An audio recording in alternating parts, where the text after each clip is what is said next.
Kita mau merenungkan kebenaran firman Tuhan hari ini. Mari kita berdoa. Kami bersyukur kepadamu ya Tuhan Yesus, yang memberikan kami kesempatan untuk kembali belajar firman.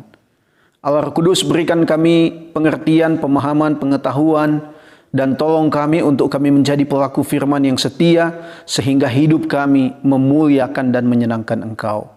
Di dalam nama Yesus kami berdoa. Amin. Saudara yang terkasih, Filipi pasal 3 ayatnya yang ke-10 mendasari perenungan kita hari ini. Yang ku kehendaki ialah mengenal Dia dan kuasa kebangkitannya dan persekutuan dalam penderitaannya, di mana aku menjadi serupa dengan Dia dalam kematiannya. Yang ku kehendaki. Saudara yang terkasih, setiap orang di dalam dunia pasti memiliki kemauan, kerinduan, atau sesuatu yang ingin dicapai. Baik itu berkaitan dengan kesuksesan pribadi, dalam pekerjaan, dalam studi, dalam usaha, dalam kesuksesan keluarga, mungkin supaya keluarga kita harmonis, tercukupi ekonominya, dan lain sebagainya. Dan tujuan-tujuan yang mungkin kecil, tujuan-tujuan mungkin yang jangka panjang juga. Setiap manusia pasti memiliki kerinduan-kerinduan yang demikian. Dan dikatakan dalam bagian ini, yang ku kehendaki. Ini menunjuk kepada apa yang diinginkan Paulus. Sebelum dia berjumpa dengan Kristus, Paulus adalah seorang yang berjuang untuk mencapai satu kesalehan berdasarkan hukum Taurat. Mau hidupnya tidak bercela berdasarkan hukum Taurat. Dan juga Paulus ini adalah seorang yang berusaha untuk menyakiti, menganiaya, membuat orang yang percaya kepada Kristus menderita. Sebelum pun dia berjumpa dengan Kristus dalam perjalanan itu, dia dengan tujuan mau pergi menganiaya orang-orang percaya. Nah, namun di dalam ayat 10 ini, ternyata tujuan, kerinduan, dan kemauan Paulus itu sudah berubah. Dikatakan yang ku kehendaki ialah mengenal Dia. Mengenal, saudaraku, tidak bisa terjadi tanpa ada sebuah komunikasi, tanpa ada sebuah hubungan atau relasi yang dekat. Pasti kita bisa tahu siapa orang tersebut, bisa mengerti sifatnya, kerinduannya, kemauannya, itu pasti lewat sebuah hubungan. Nah, Paulus dalam bagian ini berkata mengenal Dia. Dia ini menunjuk kepada Kristus. Jadi ternyata sudah berubah. Paulus merindukan sebuah kehidupan dengan tujuan utama, supaya dia bisa memiliki pengenalan yang benar akan Kristus. Berarti ini dibangun dari sebuah komunikasi, relasi, dibangun dari sebuah kedekatan. Berarti ketika mengatakan mengenal Dia, berarti Paulus merindukan hubungan yang dekat, erat dengan Kristus. Yang ku kehendaki ialah mengenal Dia. Saudaraku, tujuan tertinggi seorang yang percaya kepada Kristus seharusnya berbicara tentang kerinduan untuk berjumpa dengan Kristus. Sudahkah Anda dan saya memiliki kerinduan dan tujuan utama ini? Supaya kita mengenal Dia, mencintai Dia, berkomunikasi dengan Dia, dan bisa hidup memuliakan Dia. Mari kita merenung dalam hidup kita. Dan kuasa kebangkitannya. Jadi Paulus mau untuk tiap-tiap hari dia semakin mengalami dan mengerti kuasa kebangkitan Kristus. Kuasa itu berarti berbicara tentang sebuah kekuatan, power. Dan itu menunjuk kepada kebangkitan Kristus, yang menunjukkan kebangkitan Kristus adalah sebuah kemenangan, sebuah kebebasan. Dikatakan dan persekutuan dalam penderitaannya. Artinya apa? Tidak ada satu orang pun yang dapat dibebaskan dari ikatan dosa, dari ikatan iblis, kalau bukan karena kuasa kebangkitan dan penderitaan Tuhan Yesus di atas kayu salib. Karena itu orang yang berjumpa dengan Kristus pasti merindukan persekutuan dalam penderitaannya. Artinya persekutuan itu dia masuk menjadi anggota di dalamnya. Menjadi orang yang mengalami karya kematian Kristus, karya penderitaan Kristus. Ini yang penting, saudaraku. Jadi tidak ada hal yang dapat membunuh dosa, mematikan dosa, kecuali kebangkitan dan kematian Kristus. Ini jelas. Dan dilanjutkan lagi, di mana aku menjadi serupa dengan dia dalam kematiannya. Ini maksudnya apa? Kembali lagi, saudaraku, kematian Kristus dia kerjakan untuk menebus setiap manusia dari ikatan dosa. Jadi ketika dikatakan kita menjadi serupa dengan dia dalam kematiannya, menunjukkan bahwa orang yang percaya atau yang sudah berjumpa dengan Kristus rindu juga supaya dosa yang ada di dalam dirinya itu dimatikan. Tidak berkuasa lagi, tidak mengendalikan hidupnya lagi. Dan orang tersebut harus berjuang hari demi hari.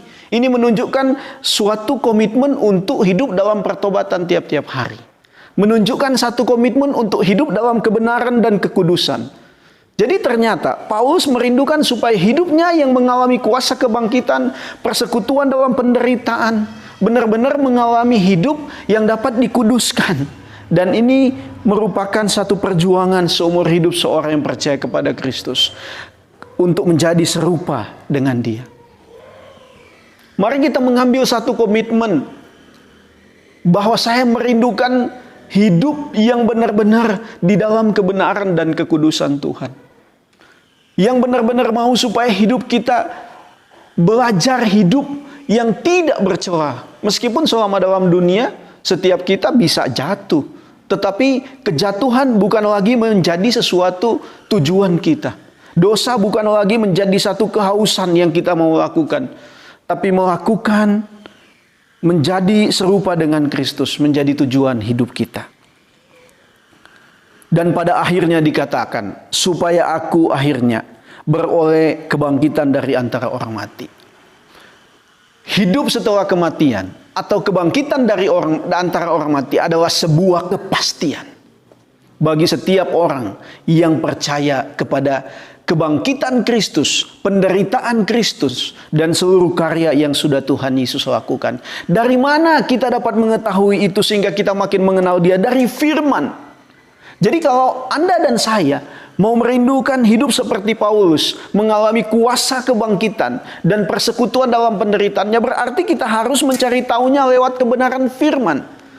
Dan Alkitab sudah menjelaskan kematian Kristus di atas kayu salib adalah sebuah kebenaran. Sejarah pun mencatat. Kebangkitan Kristus adalah sebuah kebenaran. Karena itu jika Kristus tidak bangkit, sia-sialah iman kita. Tapi yang benar bahwa Yesus itu bangkit dari kematian. Karena itu saudaraku, kebangkitan dari antara orang mati adalah sebuah kepastian jika Anda dan saya sudah percaya kepada Kristus yang hidup dan bangkit dari antara orang mati. Saudaraku yang terkasih, inilah tujuan, kehausan, kerinduan tertinggi yang dirindukan oleh Paulus ketika dia berjumpa dengan Kristus. Sudahkah ini menjadi kerinduan Anda dan saya? Apakah ini menjadi tujuan akhir hidupku dan hidupmu? Atau kita masih berjuang hanya sampai merindukan kesuksesan di dalam dunia tanpa memikirkan apa yang Tuhan mau, tanpa memikirkan hubungan dengan Kristus? Ini menyedihkan. Kita bisa punya uang yang banyak, kita bisa punya kekayaan, kemewahan dalam hidup, tapi ingat, tanpa pengenalan akan Kristus, semuanya sia-sia.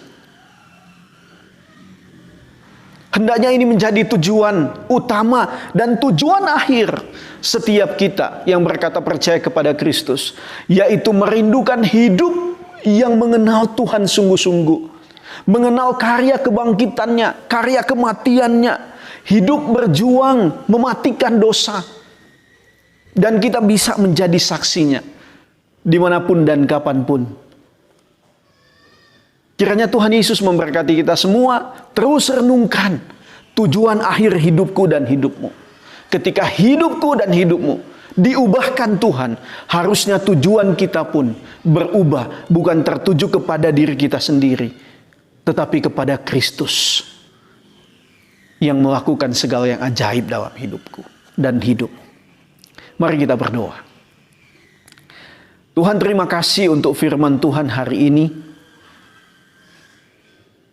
Hamba berdoa menyerahkan untuk setiap kami, supaya kami benar-benar memiliki kehausan dan kerinduan untuk mengenal Tuhan. Kerinduan untuk mengenal kuasa Kristus yang mengalahkan maut. Kuasa Kristus yang mengalahkan setiap ikatan dosa, melepaskan kami. Karya kematian Kristus yang menebus hidup kami. Dan kiranya kami memiliki satu komitmen hari ini untuk kami belajar hidup dalam kekudusan, mematikan dosa dalam hidup kami yang dapat menghambat kami bersekutu dengan Tuhan. Dan kiranya menjadi penghiburan bagi kami bahwa ada hadiah yang kekal, yaitu kebangkitan dari orang mati yang disediakan bagi kami yang percaya. Kiranya firman ini menguatkan kami di tengah kondisi pandemi yang sulit. Kami yang sakit, Tuhan kuatkan, hiburkan, sehatkan di dalam nama Yesus. Terima kasih Tuhan. Hanya di dalam nama Tuhan Yesus kami berdoa.